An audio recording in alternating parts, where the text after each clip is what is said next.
যখন রুটি সবজি বানাতে ইচ্ছে করবে না, তখন এই রেসিপিটা বানিয়ে নিতে পারেন। কোনো রকম আটা, ময়দা কিংবা বেসন ছাড়াই আপনারা এই রকম একটি রেসিপি বানিয়ে নিতে পারবেন খুবই সহজে। নমস্কার বন্ধুরা, পূর্বাস কিচেনে আপনাদের সবাইকে স্বাগত জানাই। বন্ধুরা, দেখুন একটি পাত্রে আমি 1 কাপ পরিমাণে চাল 1 ঘন্টা আগে ভিজিয়ে রেখেছিলাম। পরিষ্কার করে ধুয়ে তারপর আমি ভিজিয়ে রেখেছিলাম। দেখুন চালটা কিন্তু ভিজে গিয়ে খুবই নরম হয়ে গেছে। এবার আমি একটি মিক্সিং জারে ওই ভেজানো চালটা দিয়ে দিলাম আর সামান্য একটু জল দিয়ে এটাকে বেটে নেব। দেখুন বাটা হয়ে গেছে, একদম মিহিভাবেই কিন্তু বেটে নিয়েছি। আপনারা হয়তো দেখেই বুঝতে পারছেন। তাও আমি আপনাদের একবার দেখিয়ে দিলাম।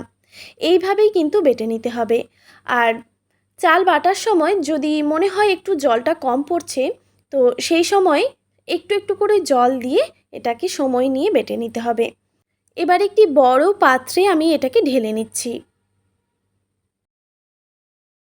বন্ধুরা, আপনারা প্রথম থেকে শেষ পর্যন্ত দেখতে থাকুন। মাত্র দুটো উপকরণ দিয়েই আজকে আমি এই রেসিপিটা বানাচ্ছি। আর এই উপকরণগুলো প্রত্যেকের বাড়িতেই থাকে। তো দেখুন এখানে আমি সেদ্ধ আলু নিয়েছি। খোসা ছাড়িয়ে তারপর আমি প্রেসার কুকারে সেদ্ধ করে নিয়েছিলাম। এবার আমি আলুগুলোকে জল ঝরিয়ে একটি পাত্রে রেখেছিলাম।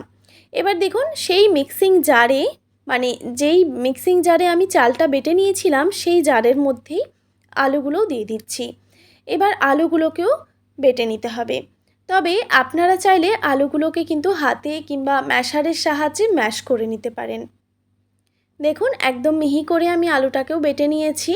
এবার ওই চাল বাটার মধ্যে আলুর পেস্টটা দিয়ে দিচ্ছি।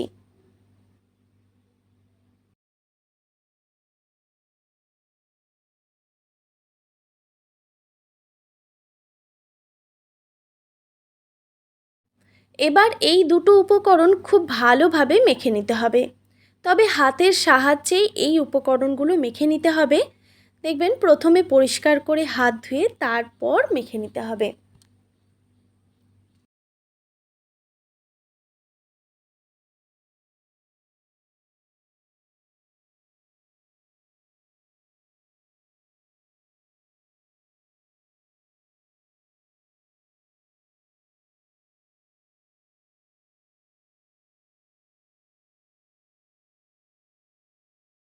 দেখুন খুব ভালোভাবে মিক্স করা হয়ে গেছে। এবার এখানে আমি দিয়ে দিচ্ছি পরিমাণ মতো নুন।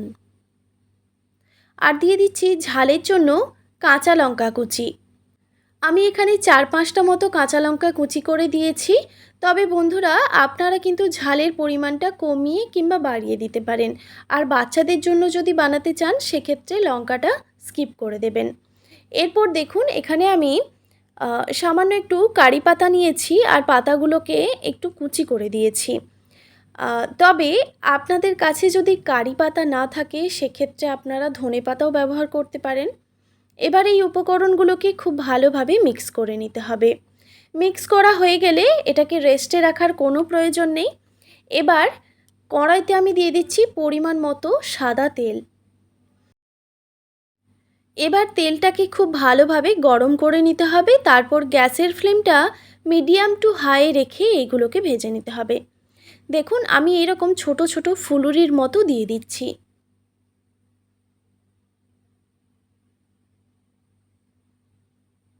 আর এই সময় আমি গ্যাসের ফ্লেমটা মিডিয়ামে রেখেছি।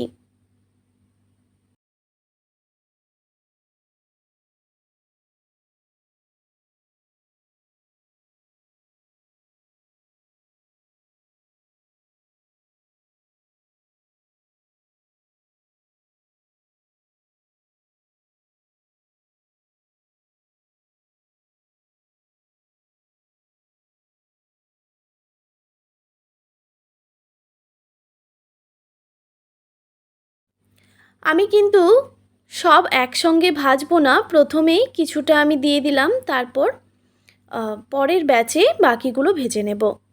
দেখুন একটু যখন ভাজা হয়ে যাবে তখন খুব সাবধানে এটাকে উল্টে দিতে হবে।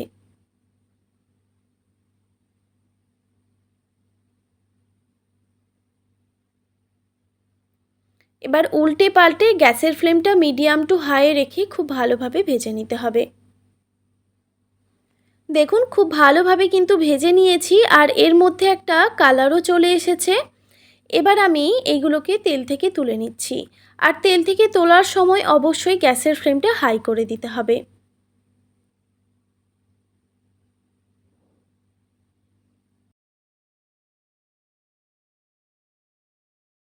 এবার এই একইভাবে আমি সব বড়াগুলোই ভেজে নেব।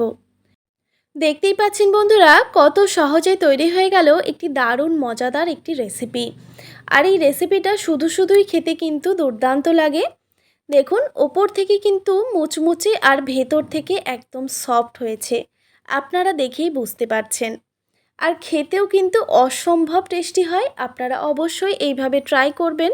আর কেমন লাগলো অবশ্যই একটি কমেন্ট করে জানাবেন। আর এই রেসিপিটা যদি ভালো লেগে থাকে তাহলে অবশ্যই একটি like, comment, share and subscribe করে দেবেন। আর পাশে থাকা বেল আইকনটিও প্রেস করে দেবেন। তাহলে নিত্য নতুন রান্নার ভিডিওগুলি আপনাদের কাছে পৌঁছবে। আর ফেসবুক থেকে দেখে থাকলে অবশ্যই একটি ফলো করে দেবেন। ভালো থাকবেন, সুস্থ থাকবেন। দেখা হচ্ছে নতুন কোনো রেসিপি নিয়ে। ধন্যবাদ।